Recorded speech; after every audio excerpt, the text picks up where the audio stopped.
Click on this matrix. Services. Yeah. Get back. So I'm gonna get this and hide and that back up. Oop. Cool. All right. Good afternoon. My name is Dr. Jimmy Thompson, and I'm the Vice Chair of the OAA Grant Committee. I would like to call this meeting to order. The following Grants Committee members are in attendance: Tim Spencer, Sharon Buckman, Mike Tillum, Jim Holland has joined us remotely, and myself. We have a quorum. I'd like to begin the meeting by thanking the Prince Edward Volunteer Rescue Squad for hosting this meeting. And I would like to welcome all who have joined us either in person or virtually for this meeting. The first item of business today is the committee to consider a motion to approve the June 9th minutes as they were posted on the website. Do I hear a motion? Motion, can I have a second? Second for Mike Tillum. All in favor? Aye. Aye. Next item for the committee is for the committee to receive an update from our executive director, Mr. Riddell. Thank you, Dr. Thompson. Well, good afternoon, everyone that's in the room or joining us online. My name is Tony McDowell. I thought it might be helpful for everyone to get just a quick snapshot of how we got to this point. And my colleague may have to advance the slides for me. Right now. Okay. So a quick history of how we got to this point with regard to the grant cycle for state agencies. The authority posted a request for proposals for state agencies on April 21st and noted that proposals would be due June 21st. During the time that agencies were working on their proposals, we hosted 2 question and answer sessions for potential applicants to join us and to ask questions about the process, and partnered with the Virginia Institute for Government in the process. Those meetings were held on May 2nd and June 6th. Ultimately, after the closing of that application period, we received 16 proposals from 16 different state agencies that included both executive branch agencies,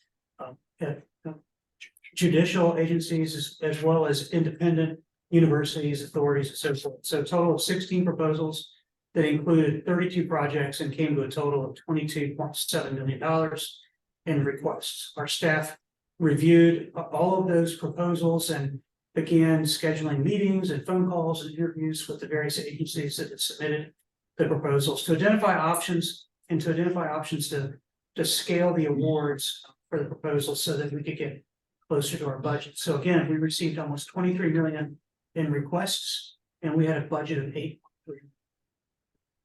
So we wound up dividing the proposals into 2 different slates or 2 different blocks for the committee's consideration. One block of projects would be those projects that would receive one-time funding only, wouldn't come out of the normal state agency budget for the OAA, but instead would come out of the board's unrestricted funds. And then the second slate or block of projects would be funded out of the $8.3 million state agency budget. So as we're talking about budget, it might just be helpful for members of the committee as well as individuals that are watching online to understand how the OAA funds are divided.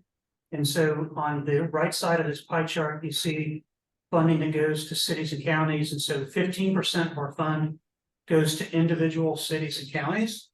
And then 35% of the fund goes to cooperative partnerships of cities and counties. And this committee and the OAA board have already awarded the first round of grants in those categories. Today, we're looking at the next slice of the pie, which is state agencies, 15%, and potentially some use of unrestricted budget of 35%. And so what does that look like? Under the state agency budget for this cycle, our budget is $8.3 million. Today, we are proposing awards that come to a total of $8,157,170. That actually leaves a positive balance within the state agency budget of just under $180,000. We are also proposing $2.8 million in potential awards. These are for one-time projects for initiatives that are critical initiatives that were proposed for budget, that were proposed for funding in the state's amended 2024 budget, but that budget has not passed. We have no way of knowing when an amended budget might be passed, and so staff is recommending that the OAA move forward with a one-time award of $2.8 million for those particular projects as a one-time expense out of the OAA's unrestricted funds. And we'll explain a little bit more about specifically which projects we're talking about and where that $2.8 million comes from. Mr. Chair, I'd like to note that Senator Pillion has joined us virtually, and so it's for the minutes to reflect that he's now in attendance as well. Welcome, Senator Pillion. Thank you, Tony. So before I turn things over to Charlie to talk about the individual projects, I wanted to just share with the members of the committee. We have come up with a draft schedule for grant committee meetings for the rest of this year. And for 2024, these are listed in the handouts that you have in green. The timing of these meetings is based on the need to review applications that come in for cities and counties and for state agencies, so that the OAA can respond to those grant requests, funding proposals in a timely manner and be able to provide responses, get money out the door. You already know that we have a meeting on the calendar for December 4th. You can see the dates that are proposed for 2024. So I would just ask that as you go back to your offices next week, take a look at these dates and see if there's any conflicts and let us know. Otherwise, we'll start to firm these up as far as locations. We're limited under code as to how many meetings can be virtual versus in person. And so we're proposing for 2024 a virtual meeting in December and meetings in February, May, and August that would be in person. Yeah, Excellent. that's the end of my report. Thanks, Chair, Vice Chair, if there's any questions on that. That's perfect timing. Are there any questions among the board members, the subcommittee members? If not, this is the time on the agenda where members of the public can address comments to the committee. Tony, Mr. McDowell, do we have any individuals signed up to speak? Mr. Vice Chair, there's no one signed up to speak. I don't see any hands raised in the room. Maybe Kara can tell us there's no, if there's anyone online who would like to speak, maybe just click the button to raise your hand.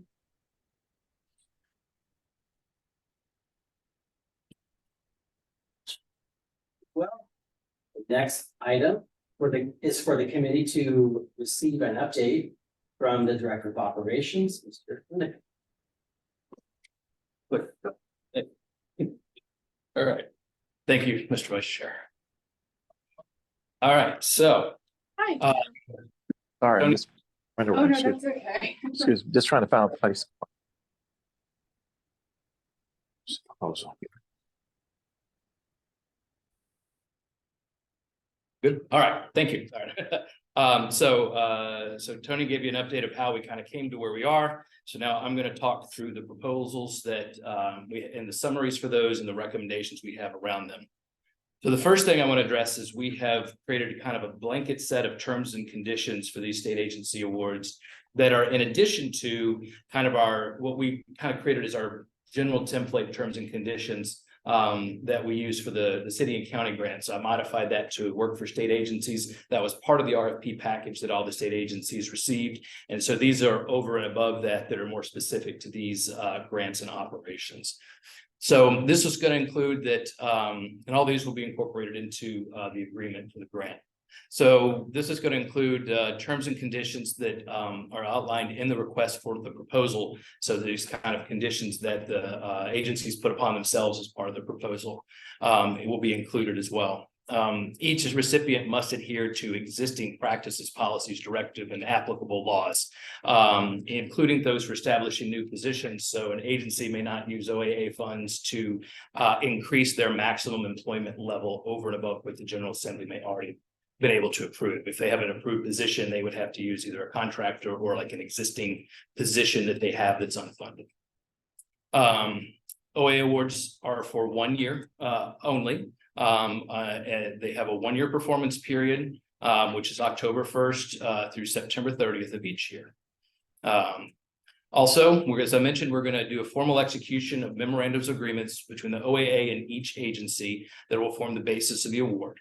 And upon the completion of the MOU, the OAA will transfer the funds as soon as possible, either on or after October 1st. However, if the conditions in the MOU are not met, the OAA has the right to withhold funding until they are. Additionally, unless otherwise noted, each recipient may request up to 4 1-year renewals for their project. The OAA does reserve the right to require any recipient to submit a new proposal in lieu of the request. And after consultation meetings with all the agencies, they are aware that, you know, over time, the OAA's funding for this goes down kind of year over year based on the nature of the settlements. So also, in that vein, each recipient agency is responsible for planning for their own alternative future year funding sources for developing plans to either sustain projects when OAA funding is no longer available or to conclude those projects. Additionally, each proposal was required to submit performance measures, as we do for all of our grants. But many of these proposals, kind of through our evaluation meetings and trying to work to our recommendations, have been modified or changed. And so as part of that MOU negotiation, the OAA and the applicant will work together to kind of revise those performance measures to fit what the approved proposals are. Certain agencies are required by Executive Order 26, Directive 9, to participate in the FACT, which is the Framework for Addiction Analysis and Community Transformation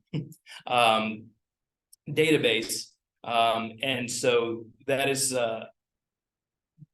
for data that they collect that can be used for that. That's the state's database for trying to bring together all the data around addiction and overdoses and that types of things to be able to layer them to help decision makers create, you know, policies and that type of thing.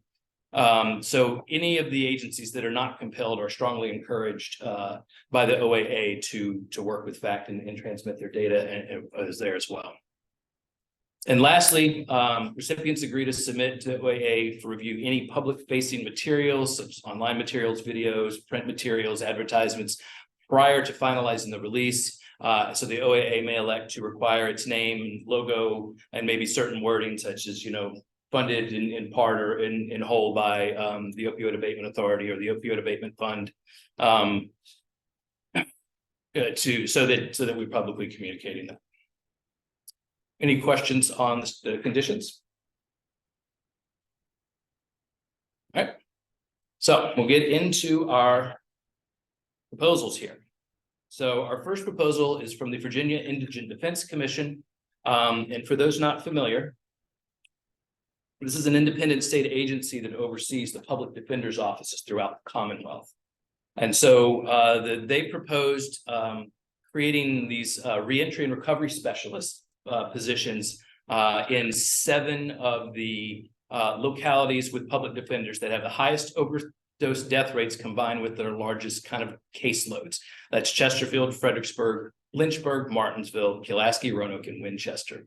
And we were able to, instead of having them create new state positions, we were able to pair them up with Recovery Corps, which is subsidy of AmeriCorps that works with people that are in recovery to help get them into employment supports.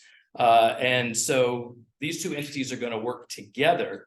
And the Recovery Corps members are going to be, which are trained as peer specialists, or they are working on their peer certification, and they will help the clients of the Public Defender's Office navigate justice-involved situations and help them with resource development and recovery. It's things like case management, connections to care, things like that. So the program will also include 1 position at the Indigent Defense Commission for program oversight, and we are working with them. This is as a pilot program that could lead to expansion in future years. The OAA will require a report by both entities, kind of measuring the results and addressing options for long-term strategies, including sustainable funding. Additionally, the Indigent Defense Commission is expected to work with other agencies, such as like local pretrial offices or Commonwealth attorney offices that may be looking to find out information about this project to possibly implement it in their own localities. And Charlie, can I just add something here? I think this is one I really wanted to point out a couple things. One is great work by Charlie, because the original application was for the OAA to fully fund these salaries. Charlie connected the Virginia Indigent Defense Commission, kind of a tongue twister, with Recovery Corps. Recovery Corps has federal money to pay salaries for these folks.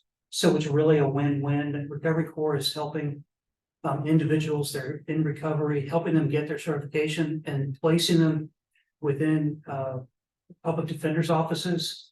I think is really a win-win. And the only cost to the OAA is the parts that the Recovery Corps can't cover. So it's a lot more bang for the buck.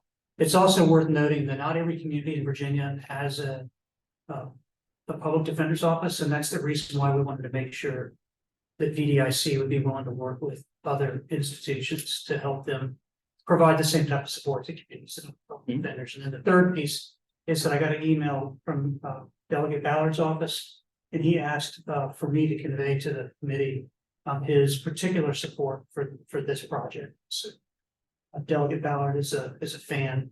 He's, for those watching online, he's a member of the board. He's not a member of the committee, but he asked that his support for this be included in the presentation. And both agencies very excited to work together. It was one of the best. I had it on a Monday morning at like 9:30. It's a great way to kick off the week. It was kind of like a marriage made to be.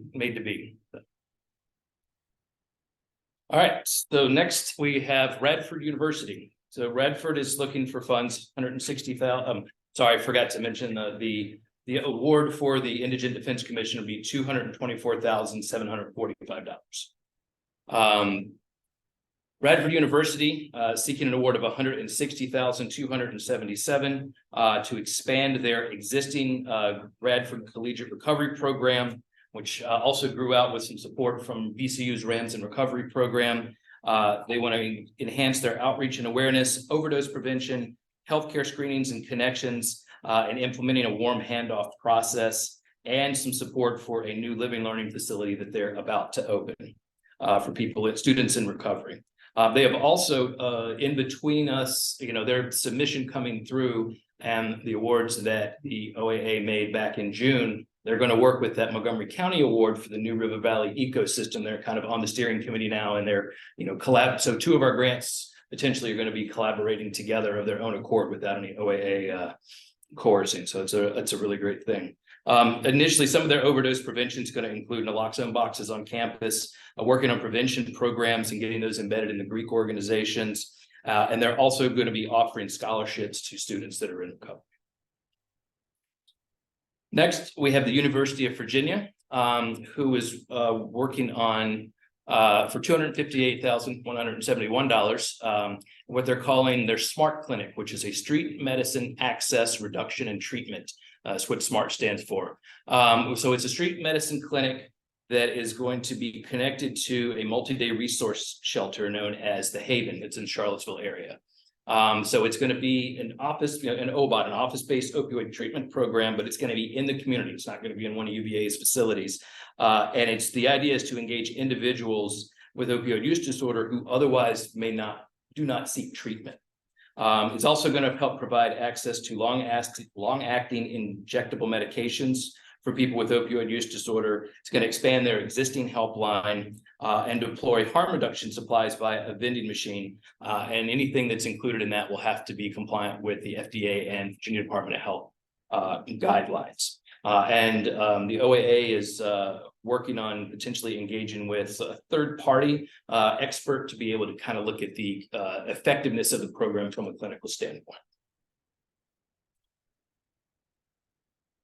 So next we have the Department of Medical Assistance Services, which is the state's Medicaid office. So they are looking for, in the first year, $150,000 for a multi-step project. The first year includes the $150,000 for DMAS to create and facilitate a program for hospitals to launch emergency room bridge programs for patients with opioid use disorder. The emergency department bridge clinic model seeks to address significant gaps in the continuum of care for individuals who present to the emergency departments with overdose emergencies. For people with substance use disorder, the emergency department is one of the few linkages to the healthcare system that can help them address their needs. And these emergency department bridge programs consider the emergency department visit related to an overdose emergency as like critical intervention point to offer supports and services, not only while they're in the hospital, but for follow-up linkages to care once they're back outside.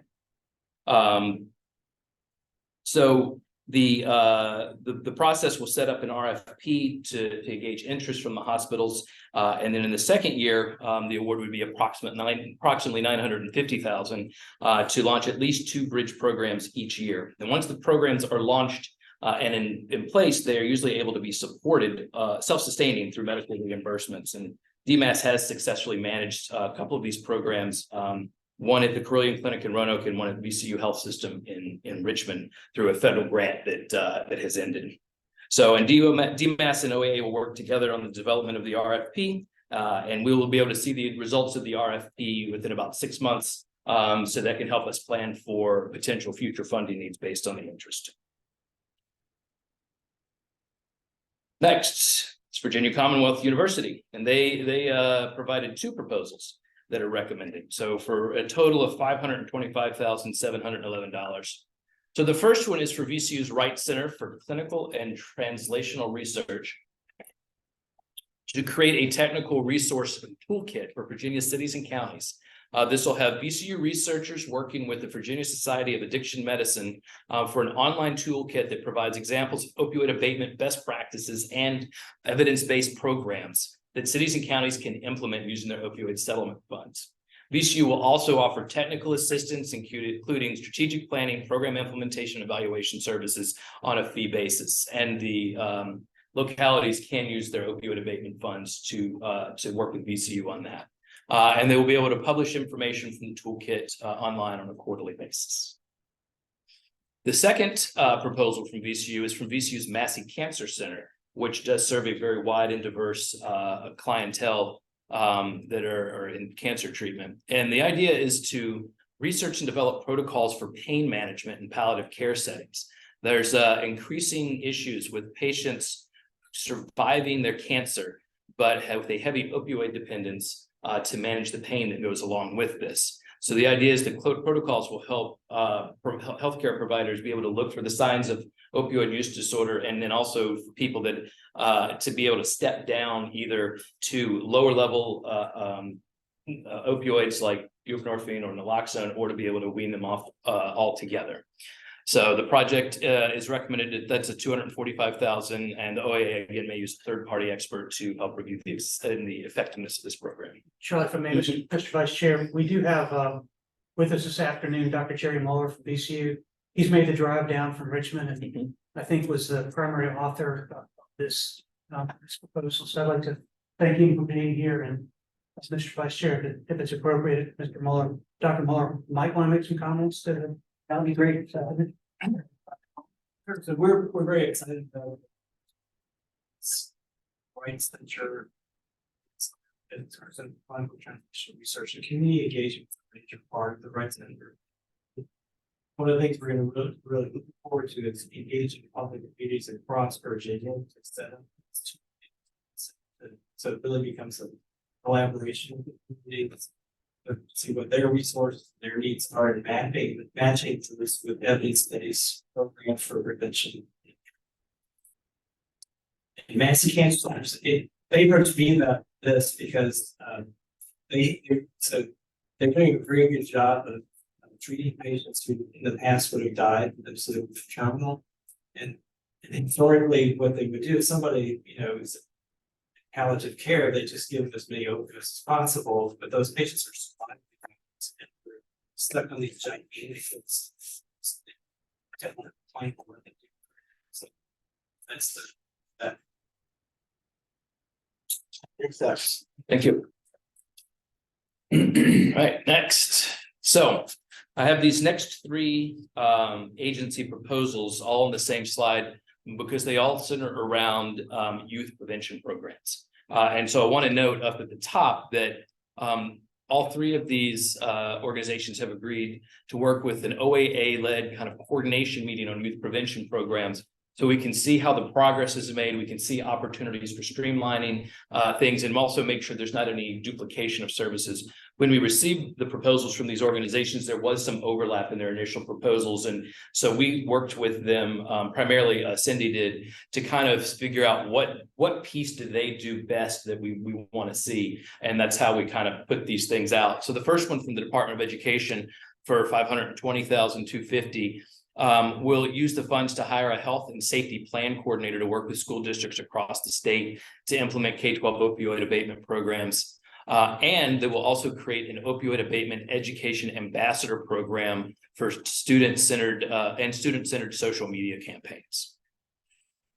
The next one from the Virginia Foundation for Healthy Youth for $1.2 million. And this is one of our items that is recommended for one-time funding from the OAA's discretionary budget. We'll have them launch a prevention and education campaign for youth and young adults with message packages that will be reaching approximately 1 million youth ages 13 to 24 with a frequency of 2 to 6 times each. The campaign is going to include initial concept development and testing, which has both quantitative and qualitative testing to determine the most effective messages in the vehicles for that, and branding elements for the audience. Additionally, it's going to have 2 unique message packets lasting approximately 8 weeks each, and one which will be like a flagship video commercial. And the third one is through the Virginia Cooperative Extension that is as applied through Virginia Tech. And so they're going to use the funds to continue this rural opioid technical assistance program that was initially stood up under a federal grant that expires at the end of this month. And that's going to include 4 full-time regional coordinators, a project coordinator, and some part-time regional agents. And among other things, the program trains teachers to implement evidence-based, the Botman life skills and the mental health first aid programs in schools, and enables extension services to participate in regional coalitions where they provide support focused on substance misuse and addiction. It also will help them for disseminating evidence-based preventions to individuals and their families, and facilitating and coordinating access to extension and Virginia Tech services and expertise. And that's for $724,856. Remember, committee, this is almost a $2.5 million set of investments in youth and young adult prevention out of the 11 million total this year. So that's a strong investment in prevention. So next, we have 3 proposals from the Department of Behavioral Health and Developmental Services totaling $522,289. So the first proposal is to fund a substance use data analyst to collect and aggregate agency-wide data related to substance use efforts by DBHDS and the various community service boards and behavioral health authorities across Virginia. The analyst will be responsible for coordinating the agency's participation in Virginia's data warehouse known as the Framework for Addiction Analysis and Community Transformation that I mentioned earlier. The second project is for the agency to work in coordination with the training committee for the Office of the Executive Secretary of the Supreme Court to develop a training curriculum and plan to offer training to judges, Commonwealth attorneys, defense attorneys, magistrates, probation officers, and other professionals who work in the court system on the topic of substance use disorder. The training is going to focus on examples of successful alternatives to incarceration for individuals who respond well to treatment and recovery services. And DBHDS has agreed to involve various criminal justice stakeholders in the process, including Commonwealth attorneys and members of the Bar Association. The funding for the first year will be used to develop the curriculum and delivery plan, which could then be implemented in the subsequent years. And the third project for DBHDS is to develop for $200,000 to develop a plan for Virginia's second recovery high school. One currently is in Chesterfield County, serves youth with substance use disorders in Central Virginia. The scope will include researching geographic trends related to adolescent substance abuse, as well as identifying regions within school districts and local elected bodies that are interested in partnerships to open a recovery high school, and also identifying the clinical supports and financial and operational requirements to set up the school.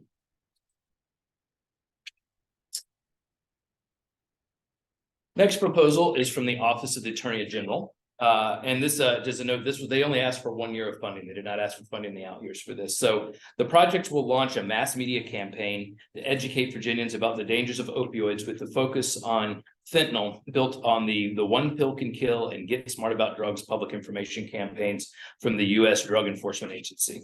The OAG will purchase advertising on billboards, radio and television stations, and digital and social media platforms.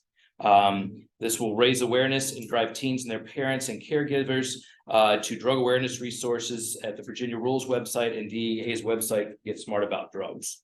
The public service announcements will run for 6 months, reaching over 4.5 million Virginians between November 2023 and May of 2024.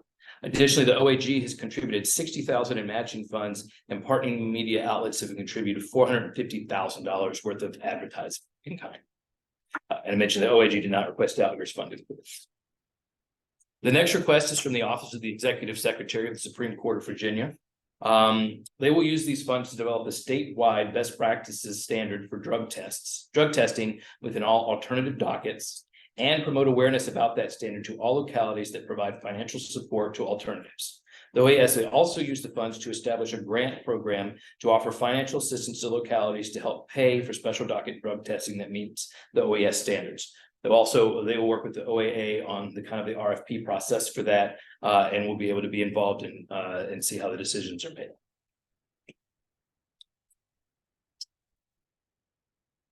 Next, we have the Department of Health Professions. In recent years, the Department of Health Professions has received funding to connect the prescription monitoring program to prescribers' electronic health records and pharmacists' pharmacy dispensing systems. The effort has been very successful in promoting appropriate use of controlled substance. However, federal funding from $830,000 has been reduced to about $468,000, which has resulted in a gap of $361,000 that is needed to maintain the functionality of this program. And that is the amount that they are asking for, $361,219, just to fill the gap. The next is from the Department of Criminal Justice Services for $710,000. And this project will provide funding for the Commonwealth's Addiction Data Warehouse, that I'm now for the third time mentioning, for the FACT, or the Framework for Addiction Analysis and Community Transformation. Support for FACT is necessary to input and integrate data from state agencies as required in the Governor's Executive Order 26, the Crushing the Fentanyl Epidemic, to support the implementation of the Right Help Right Now Behavioral Health Initiative, as well as supporting public entities that submit and analyze data for mapping and reporting. The funding also includes a full-time employee in a DCJS that will be dedicated to the project management of FACT. It's currently managed by someone who has another full-time job in addition to her other full-time job of managing this project. So there is a lot of effort and data statewide with a lot of federal dollars that have been put into the development of this database, and this is going to kind of help keep it going forward. So now we're on to the Virginia Department of Health, who had 4 proposals for consideration, totaling $2.9 million, $2,903,843. So the first is another one of the one-time fundings from the OAA's discretionary budget, and this is for staff and for direct operating expense to expand the state's distribution system for intranasal naloxone. VDH will onboard contractors and grant limited staff to expand the number of high-impact organizations eligible to receive free or reduced cost naloxone, and the agency will create a mail order system for people who are at risk of overdose to order naloxone for postal delivery. These enhancements to current strategies will be based on nationally accepted best practices and fully compliant with FDA and VDH regulations. The second is the last item that is for one-time funding from the OAA's discretionary budget. $1 million is proposed for VDH to purchase doses of intranasal naloxone for distribution. The amount does not fully fund the agency's need, but will assist in covering shortfalls due to the expiration of federal grants. Third proposal is $1 million. It's to support the agency's goal of supporting and extending certified harm reduction program sites around the Commonwealth. Funds will be used to add 1 outreach worker to each of 7 existing program sites in cooperation with the nonprofit organizations that lead those. And additionally, a position will be funded in each of 3 new harm reduction sites to be identified by the agency. These harm reduction workers will be charged with identifying people at high risk of overdose and providing them with education, treatment, and connections to care, including access to primary care and naloxone. And all harm reduction efforts will be in full compliance with FDA guidelines, state law, and VDH regulations. And the last one for the Virginia Department of Health is $300,000 for the salaries for 3 new opioid use specialists. One will be embedded in each of 3 different local health districts, which would be the 1, the Hampton and Peninsula Health District, 2, the Portsmouth Health District, and 3, the Richmond and Henrico Health District. The OUD specialist will champion the district-wide efforts of collaboration with local governments to maximize the reach and effectiveness of the agency's various opioid use disorder abatement and prevention efforts, so prevention, education, treatment, and recovery.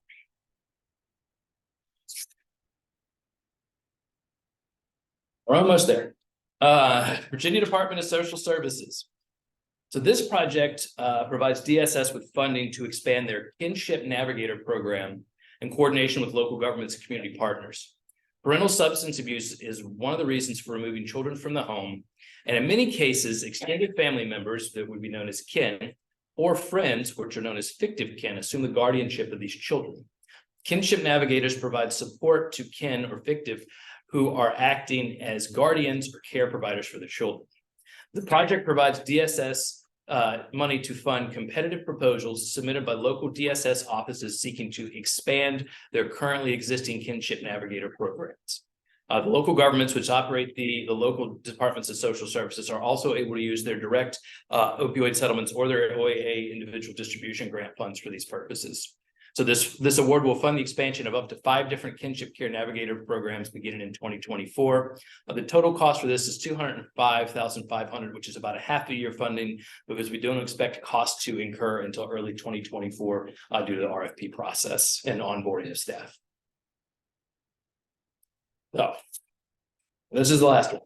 Virginia Department of Corrections has 3 proposals for a totaling $1,254,152. So the first proposal is to fund 6 contracted licensed clinical social workers to support opioid use disorder therapies at 6 DOC institutions that operate medication-assisted treatment programs. The addition of licensed clinical social workers is expected to significantly increase the therapeutic components of the programs and to contribute to improved patient outcomes, improved success in reentry to the community, decreased overdoses, and reduced rates of recidivism. The second proposal is a one-time funding, still out of the state grant budget, but in the amount of $648,000 for a pilot program to evaluate the effectiveness of long-acting injectable opioid agonists for inmates that are diagnosed with substance use disorders. Up to 30 state-responsible inmates transferred to DOC by local or regional jails with an existing prescription for OUD medications will be enrolled in the pilot program. These patients will be switched from receiving a daily oral dosage of an opioid partial agonist, such as Suboxone, to an injectable buprenorphine extended release medication, such as Sublocade. The method of medication administration, this injectable administration process has been shown in other settings to reduce diversion and misuse while improving patient outcomes. Pilot project will be overseen by DOC's medical director, will study system-wide changes in overdoses, emergency room visits, and hospitalizations of patients under DOC's care, and it will create a report to provide to DOC leadership with documented findings and recommendations. And the last item is $20,000 for a creation of a video that provides substance use disorder education to all inmates at their reception into the Department of Corrections. Video is going to focus on addiction as a chronic yet treatable illness and will highlight program options that are available to inmates within the DOC. Additionally, the video will be shown on DOC's Wellness Channel and District Probation and Parole offices. The intent is to provide all inmates with an option to view the video at least once during their incarceration. So, any questions on any of the other state proposals? I have a question, Mhm. and just for the exercise of asking a question, but a real one. Curious about which proposal is this? On page 21, state agency proposal. Department of Health, Virginia Department of Health. Proposal number 3 talks about funding for outreach for the certified harm reduction program site. Mhm. And it mentions later 7 existing program sites. What are those sites? They identified in the, They are, I don't know that I have those in front of me, there's. Off the top of my head, the one in Northern Virginia is run by.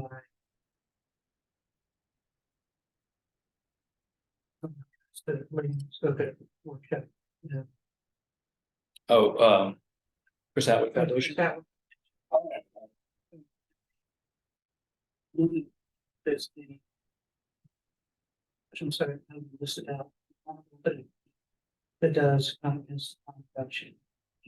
There's a total of 7 states that have been certified by VDH to run these sites. And so these funds would be provided to those nonprofits to add outreach workers.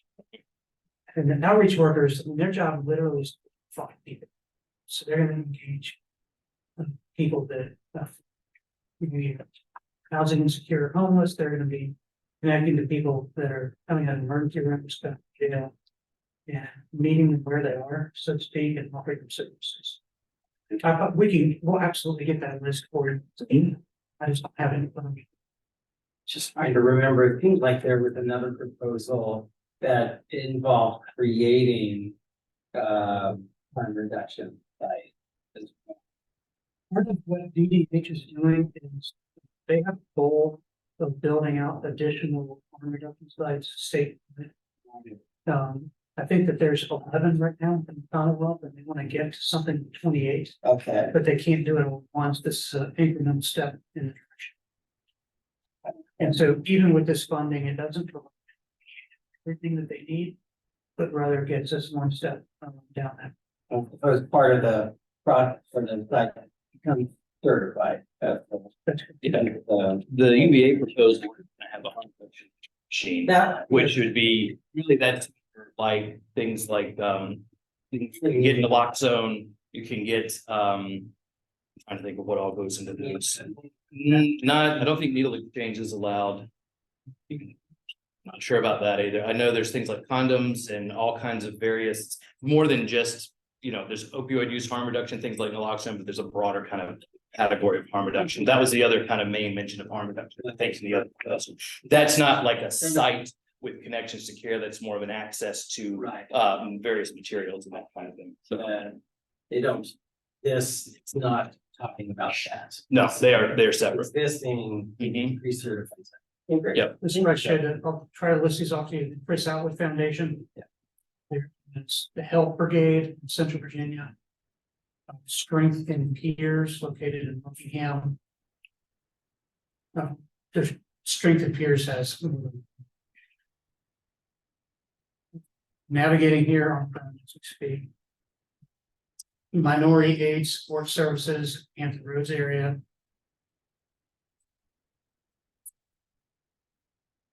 Roanoke, we have Virginia Harm Reduction Coalition.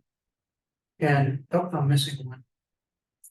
That's another strength of years, but just to be abundantly clear for members of anyone that's attending online, Virginia doesn't allow yet needle exchange, and so the harm reduction efforts would be only to the level of what's been, what the General Assembly has approved in existing code. And again, the responsibility to certify that rests with VDH.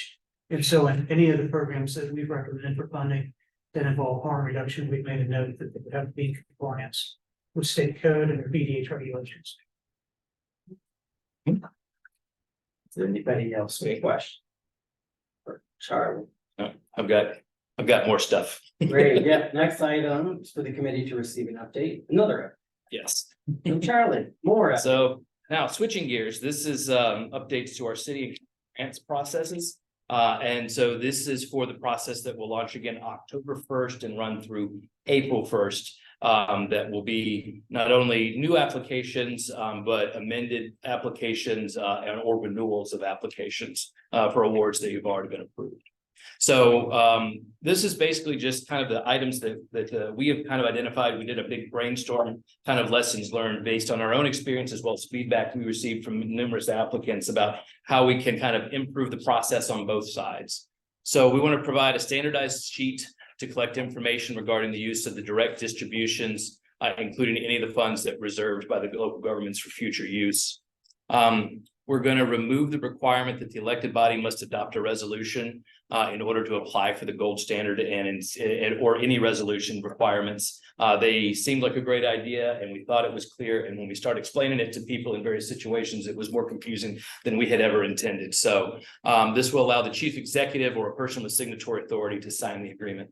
Some localities may need to execute resolutions to do these things, and that is fine. It just would not be no longer be a requirement of the application process.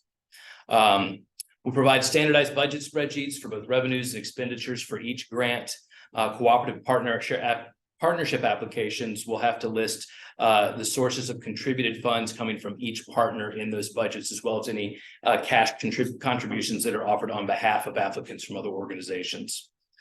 Also, for cooperative partnership applications, we'll revise the sample agreement so it also references and it is in line with the budget spreadsheet. We had some times where I think they were done by different people and they weren't connected. So also for each grant, regardless of type, applicants will have to submit a narrative addressing sustainability. We're also going to request more clarity about subrecipients and contractors, and that will primarily be just through a more prescriptive form change instead of a narrative box that we had in the previous cycle. We're also going to publish a number of our kind of the outstanding applications, some of the best in class from the first cycle on our website to serve as examples for others to follow. And we're hoping to have that done in end of this month, early September. We're also going to see if we can identify some localities that have been successful in the process and both applications and executing grants that might be willing to serve as help to those that are new to the process. We're also going to offer kind of a period of time where applicants can submit drafts to review for feedback prior to the actual submission deadline. Additionally, as you saw, we have there are a few grant meetings that are open during the process. And so some, especially around the individual distribution awards, we may be making like awards during the cycle for those. The cooperative partnerships will again have to wait until the end of the process because of their competitive nature. So when we put the guidelines out, we'll have a kind of a soft deadline to review a draft. We'll have a deadline that if you want it considered by the next grants committee meeting, it needs to get to us for consideration and that kind of thing. So it'll be a lot easier for people to follow, and we don't have to wait till the end if people want to do stuff earlier.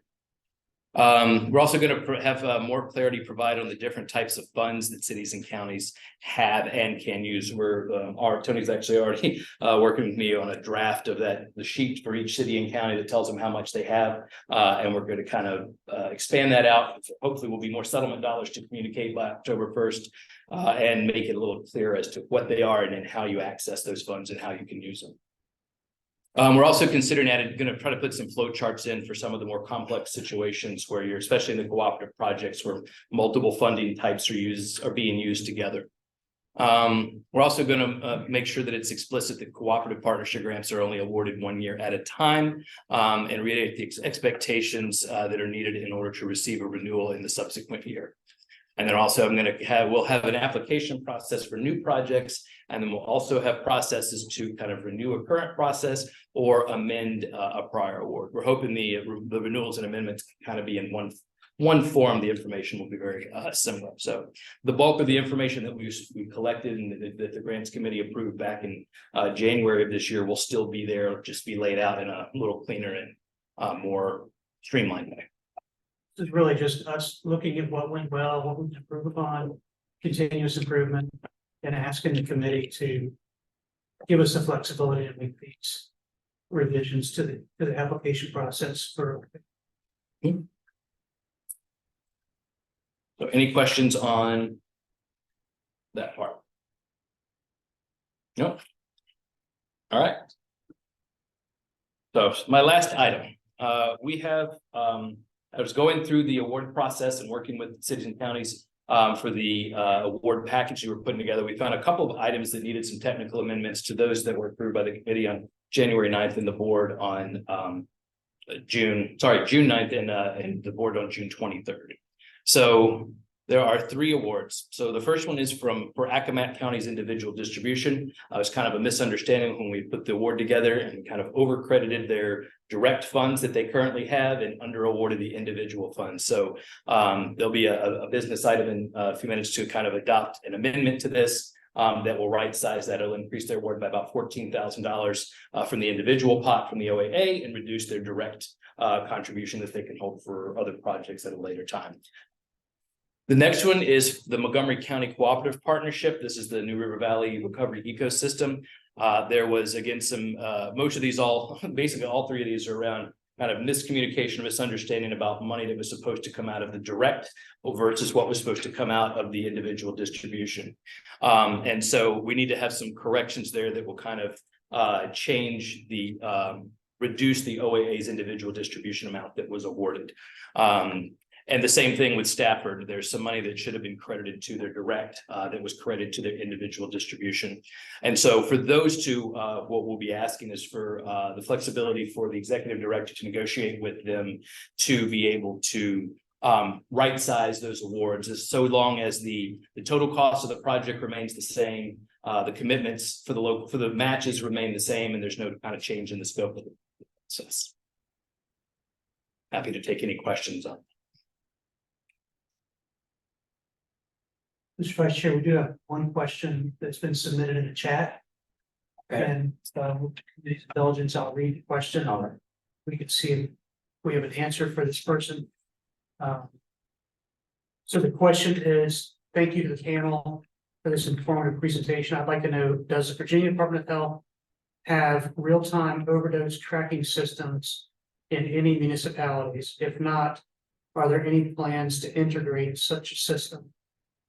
I think I can provide, I'm not a representative of EDH, but I pay attention to what's going on, so probably provide at least a partial answer. This is not an official answer on behalf of EDH, but I do know that within the Virginia Department of Health, there are mechanisms for collecting overdose data. Some are more real-time than others. So, for example, they collect information from autopsies, but that obviously is not in real time. They also collect information from the Virginia Office of Emergency Medical Services, which is probably the closest thing to real-time overdose data that VDH and localities have access to. Part of what the governor's executive order is doing is requiring these types of data to be submitted to FACT, the Framework for Addiction Analysis and Community Transformation, so that this type of data can be shared with local governments in a more time responsive. And so there may be other things that VDH has in motion, but that's the best answer. Anyone else in the room, members of the committee, have any thoughts on? I know that data is published, but usually on a monthly basis, real time, that's. The real-time data that I'm aware of is only shared with law enforcement, EMS, public entities, because there's privacy concerns. If EMS reports an overdose in a very rural area, it would be relatively easy for someone, if this was available to the general public, it'd be relatively easy for a person to figure out who it is. So that would not respect the hit. And so there are limits to who can be in data. Carol, were there any other questions? I think we're ready.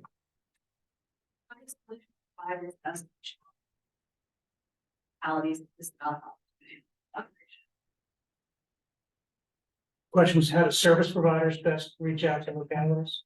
Well, I think that what this committee is doing is creating a lot of buzz in the community, because you have now cities and counties that have the ability financially to hire contractors or to spend funds within their own agencies to provide services to people in a way that they weren't able to before. And so that buzz is creating interest both in the service provider community, in the nonprofit community, and obviously among the publicly funded treatment services. And so localities will sometimes issue requests for proposals. They have the procurement process they go through. So any service providers that are listening in will be encouraged contact the people in your local governments and in your communities to make sure that services are being offered, and pay attention to what's out there on the procurement websites. We had a large county in Northern Virginia that posted a request for proposals for a multi-million-dollar program and didn't get any responses from the community. So, we'll do our part. We work with like the Virginia Association of Community-Based Providers, with ASAM, with a number of organizations to push the information out. But at the end of the day, service providers need to be knocking doors and building relationships. If you have a specific situation you'd like to discuss with us, you can send an email to the info@voaa.us, and one of us would be happy to kind of work with that.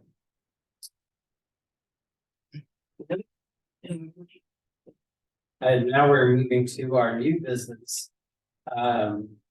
The component of this meeting, and the grants committee will take up new business issues, including the consideration of state agency applications.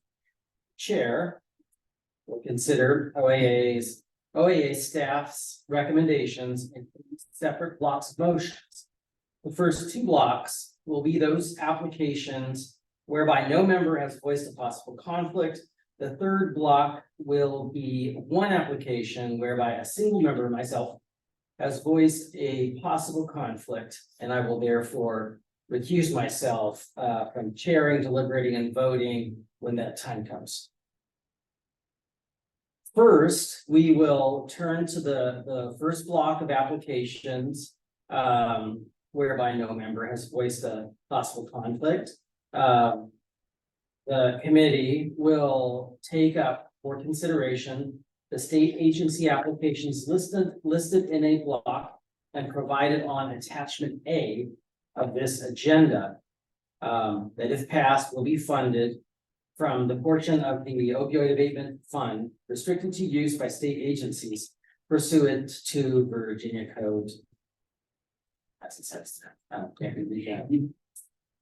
So the chair will now entertain a motion to fund the 14 state applications just announced, consistent with staff recommendations. Should we go over that list briefly? It's provided on attachment A. So If everybody has attachment A, we can just. We have a motion. And a second from Phil. All those, start with any opposed vote? Or any discussion? Any discussion of the issue? Questions, any clarification needed? Okay. We've had a motion from Tim Spencer and a second from Mike Tillum. All those in favor? Say aye. Paula, Thanks, Jim. Sounds like it's unanimous, and we run out of it. No need for a vote. Thank you. That was great. Nice to be able to vote in the block. Okay, now turning to the second block of applications. Grants committee will take up for consideration the following state agency applications in attachment B, the block listed in attachment B of this agenda. And if passed, will be funded from the unrestricted portion of the Opioid Abatement Fund pursuant to the listed code. Let's start off with any questions, any clarification needed on which motions, proposals we're talking about, any discussion? Good. Okay. Chair will now entertain a motion to fund the two state agency applications as just announced, consistent with staff recommendations. Do I hear a motion? So Spencer, second. Second. Thanks, Mike Tillum. All in favor? Aye. Jim Paula. Thanks, Jim. Finally, we will turn to the third and final block, whereby out of an abundance of caution, I'm recusing myself from chairing, deliberating, or voting as I may have a conflict of interest as a immediate past president. And being involved with this project. At this time, I will ask my colleague, fellow grants committee member, Mr. Timothy Spencer, to chair the final block. Thank you, Dr. Thompson. Grants Committee will now take up for consideration following state application that if passed will be funded from a portion of the base fund restricted to use by state agencies pursuant to the Virginia Code. One that we're considering is the VCU OAA Toolkit for Cities and Counties project and the Massey Cancer Center Opioid Use Guidelines for Cancer Patients as presented earlier in this meeting. Is there a motion? There's a second? Second. Any discussion? All those in favor say aye. Aye. Opposed? Matter passes. Thank you. Mr. Chair, back to you. Mr. Pfister. New business item D. Final item of new business this evening is to consider the recommended changes to the upcoming grant application process for cities and counties. Staff has presented a number of administrative changes that relate to forms, time frames, and other details. The chair will now entertain a motion to approve these administrative changes consistent with staff recommendations. Do I hear a motion? So move, Jim Holland. Okay, all right, that's made by Jim and seconded by Mr. Spencer. All those in favor, please say aye. Aye. Jim. Motion passes. By saying it's fine, Actually, yeah, final item number 2. The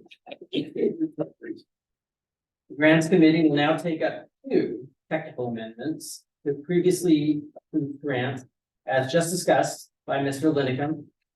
Turning to the first technical amendment, the Grants Committee will take up for consideration the following motion: that the executive director is authorized to negotiate with both Stafford County, in its capacity as fiscal agent of the cooperative partnership that includes Caroline County, Fredericksburg, King George County, and Spotsylvania County, and Montgomery County, in its capacity as fiscal agent of the cooperative partnership that includes Giles County, Floyd County, Pulaski County, and Bradford, to amend the amounts pledged as match from their individual distributions and their direct distributions, so long as the total amount pledged does not change and no additional award amounts from the OAA are necessary.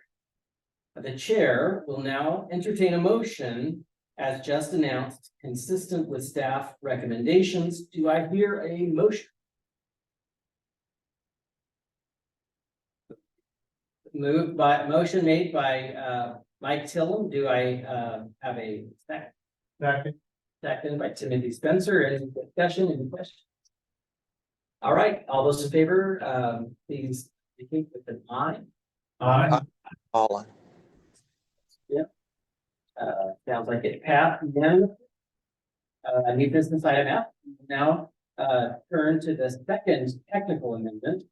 The Grants Committee will now take up for consideration the following. Yeah, that the ACOMAC individual distribution award be amended to reflect an increase of its individual distribution by $14,872 and reduce direct distribution match by the same. The chair will now entertain a motion to amend, as just announced, to staff recommendations. Do I hear a motion? Second. Motion by Tim, second by Mike Tillum. All those in favor say aye. Aye. Jim Holland. Yes. Would any, I can come to the close, would any members of the committee like to make any? I would just like to express appreciation to the staff for once again going through all of these applications and rigorously and thinking in terms of making the best use of these funds and the recommendations that us are balanced across the continuum of interventions and thank you. That is definitely, it's taken a lot of work, job well done. As well as the proposed amendments to the process, also well thought out, appreciate that. I'd just like to say as the vice chair of the committee that it's exciting to be able to vote on issues that cover treatment, prevention, and recovery support services. Research. And research all together in one meeting. Very happy to be here. Anything else? Can I get a motion to adjourn? So moved.